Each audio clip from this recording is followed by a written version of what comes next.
Skateboarding may have started out as a simple outdoor pastime, but in the decades since, it's evolved into a popular thrill sport.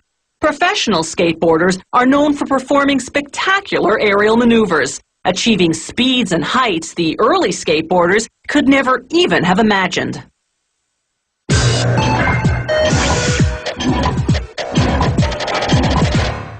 In the 1930s, thrill-seeking kids began attaching their metal roller skate wheels to wooden crates. Little did they know this would one day spawn a worldwide phenomenon. The boxes evolved to boards in 1958, when some California surfers invented sidewalk surfing, something to do when bad weather prevented them from riding the waves. They attached roller skate wheels to wooden planks, then coasted through the streets.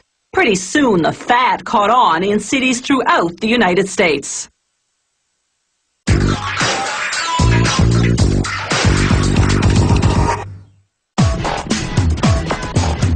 The deck, the part of the skateboard you stand on, is made up of several thin sheets of wood, called veneers. Inexpensive boards use fewer sheets and lesser quality woods. These high-end boards use a full 7 sheets of top-quality maple. Only the top and bottom veneer sheets will actually show, so their exposed side is sanded smooth, and the other side gets a coat of glue. The inside sheets, meanwhile, go through the glue spreader, which saturates both sides.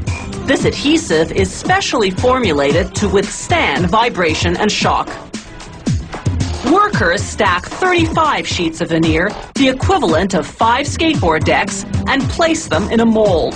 Skateboards vary in size and shape, so there's a different mold for each model. A press applies 40 tons of pressure, compacting the sheets and bending them to the shape of the mold. Excess glue squeezes out the sides, bonding the 5 decks into one block. They'll be separated later. The block comes out after 3 hours. Now they drill 2 sets of holes through the block.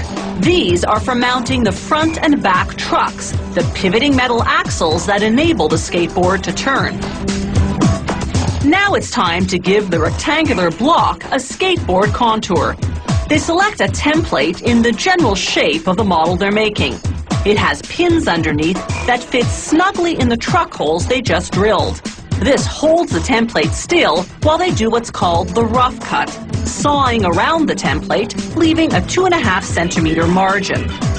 Cutting off the excess separates the 5 decks. Now they contour each deck individually.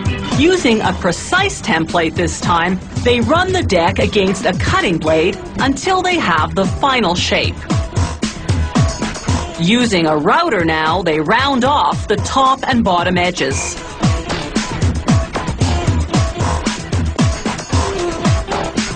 Then they smooth all the surfaces against a drum sander.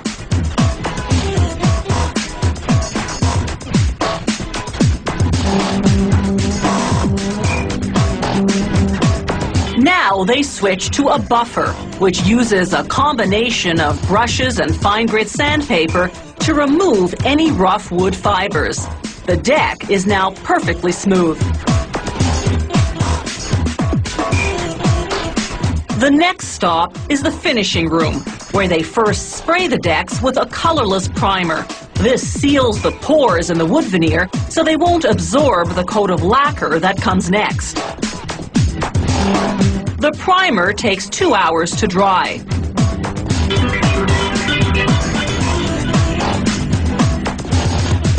Next, they spray on a coat of clear or colored lacquer. It leaves a protective, high-gloss finish.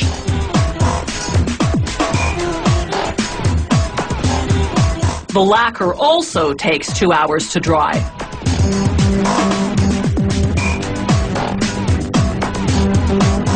The final step of the finishing process is applying the decoration. The bold graphic designs are printed on plastic sheets. The skateboard factory either buys them ready-made or produces them in-house using its own silkscreen printing equipment. Workers center the design sheet, then feed the deck through a machine that applies heat and slight pressure simultaneously. The heat, 200 degrees Celsius, induces a chemical reaction that melds the ink and lacquer. When the plastic comes off, the deck is finished. Decks of this caliber are sold unassembled in specialty stores. They're designed for serious riders who want to customize their skateboards. They pick and choose from different types of trucks, wheels, bearings, even the bolts that hold everything together. All these factors determine how fast or how fancy their skateboard will move and maneuver.